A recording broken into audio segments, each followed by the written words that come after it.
que você faria se descobrisse que o caminho mais rápido do mundo foi construído sobre uma montanha de cadáveres? Enquanto o mundo celebrava a engenharia, o solo do Panamá devorava homens vivos. Milhares de trabalhadores desapareceram na selva e o que sobrou deles foi transformado em um negócio lucrativo e macabro que a história tentou apagar. Você está pronto para ver o que existe por baixo das águas do canal? O arquivo reverso revela agora o que os livros de escola omitiram. Década de 1880. O mundo estava em euforia com a engenharia. Havia uma sensação no ar de que o ser humano finalmente conseguia dobrar a natureza. E ninguém representava isso melhor do que Ferdinand de Lesseps, o homem que havia unido o mar Mediterrâneo ao Mar Vermelho, o construtor do Canal de Suez, o herói da França, quando ele anunciou que iria construir um canal no Panamá, conectando o Atlântico ao Pacífico. O mundo inteiro acreditou. Investidores compraram ações, trabalhadores de toda a Europa e das Antilhas embarcaram. Engenheiros chegaram com planos detalhados. A Companhia Francesa do Canal Interoceânico chegou ao Panamá com máquinas gigantes, com dinheiro, com confiança absoluta. Mas o Panamá não era o Egito. O deserto tinha sido previsível, controlável. A selva panamenha era outra coisa, densa, úmida, viva de um jeito que nenhum engenheiro havia calculado. E o inimigo que esperava os franceses não podia ser derrotado com pá ou picareta. Tinha asas, minúsculo, silencioso, letal. O mosquito Aedes aegypti, portador da febre amarela, e o Anopheles, carregando a malária. Ninguém sabia ainda que eram os mosquitos os responsáveis. A teoria dos germes era nova, a relação entre insetos e doenças ainda era debatida. Os médicos culpavam o ar úmido, os gases da selva, o clima tropical, e enquanto debatiam, os trabalhadores morriam. Nos primeiros meses, os hospitais mantidos por irmãs de caridade ficaram lotados em semanas, sem espaço, sem remédios, sem respostas. Homens que chegavam saudáveis numa segunda-feira não chegavam na sexta, alguns nem chegavam na terça. A febre amarela não avisava, chegava rápido, olhos amarelando, vômito escuro e em dias o fim.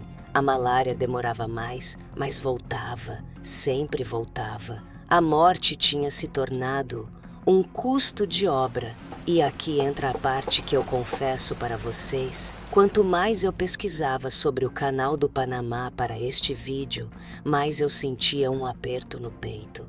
Eu encontrei registros de historiadores que me deixaram sem dormir, como não havia cemitérios suficientes e os custos dos hospitais eram altíssimos. A administração encontrou uma solução que chega a ser difícil de narrar. Eles pegavam os corpos de trabalhadores que não tinham parentes no Panamá e os colocavam em grandes barris ou potes de conserva cheios de álcool. Esses corpos eram enviados para faculdades de medicina na Europa e nos Estados Unidos. Sim, o hospital arrecadava quantias consideráveis todos os meses com o comércio desses cadáveres para cobrir os rombos do projeto. É espantoso pensar que o progresso do mundo foi financiado dessa forma. Esses homens tinham nomes, tinham família esperando notícia em algum lugar, tinham saído de casa com a promessa de um salário, de uma vida melhor, de algo que valesse a travessia, e terminaram dentro de um barril, atravessando o oceano em direção contrária, não como heróis, como mercadoria. Mas a natureza não parava por aí. Enquanto a doença matava por dentro, o solo matava por fora. O terreno do Panamá não era firme como parecia nos mapas. Era uma massa instável, viva, que se movia de noite. Os engenheiros chamavam de deslizamentos, mas quem trabalhava lá tinha outro nome: Chamavam de a terra comendo de volta. O que se cavava durante o dia, a selva devolvia antes do amanhecer. Toneladas de terra descendo em costas no escuro, soterrando equipamentos, soterrando homens. Havia casos de trabalhadores que saíam do acampamento à noite e simplesmente não eram encontrados. A selva engolia e não devolvia. A Culebra Cut, o trecho mais difícil do canal, onde as montanhas precisavam ser cortadas ao meio, era o mais cruel de todos. Cada explosão abria caminho, e a terra respondia com deslizamentos que fechavam tudo de volta, como se o Panamá dissesse: esse caminho não é para ser aberto. Os franceses lutaram por quase 10 anos, e no final desistiram. Falência total.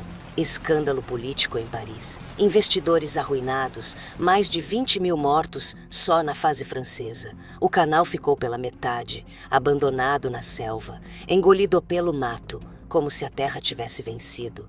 Mas aí, os Estados Unidos chegaram, 1904. Theodore Roosevelt queria o canal, não apenas como obra de engenharia, mas como símbolo de poder americano. O século XX seria americano e o canal seria a prova disso. Chegaram com mais dinheiro, com mais máquinas, com uma vantagem decisiva que os franceses não tinham. Eles finalmente sabiam que o inimigo era o mosquito. O médico William Gorgas liderou uma campanha sanitária sem precedentes. Drenaram pântanos, eliminaram água parada, fumigaram cada cômodo de cada cidade ao longo do canal. As mortes por febre amarela despencaram e a obra avançou. Mas avançou com sangue, mais 10 anos de construção, mais 5 mil mortos na fase americana. No total, mais de 25 mil vidas, espalhadas por quilômetros de terra panamenha, muitas enterradas ali mesmo, sob o caminho que as águas cobririam depois, sem cerimônia, sem registro completo, sem que o mundo soubesse os nomes. E em agosto de 1914, o canal abriu, os navios começaram a passar e o mundo celebrou. Hoje, mais de 14 mil navios cruzam o canal do Panamá por ano, transportando petróleo, grãos, eletrônicos, tudo que move a economia global. Os passageiros olham para a água, fotografam as eclusas, admiram a engenharia. Ninguém olha para baixo, mas se olhassem, saberiam que aquela água cobre algo, quilômetros de cemitério, homens que não têm lápide, que não têm nome registrado, que não têm família que sabe onde estão, e alguns que nem foram enterrados, foram para dentro de um barril, atravessaram o oceano e chegaram do outro lado como material de estudo. O álcool preservou os corpos, mas não apagou a história. O canal é uma maravilha, isso é inegável. Mas por baixo das águas existe um arquivo que ninguém abre, com nomes que ninguém lembra, com histórias que nenhum livro conta e com uma pergunta que fica: o progresso justifica esse nível de horror? Comenta aqui embaixo, porque eu ainda estou processando essa história. E se você gosta de descobrir o que está escondido por baixo dos grandes marcos da humanidade, se inscreve. O arquivo reverso nunca para de cavar.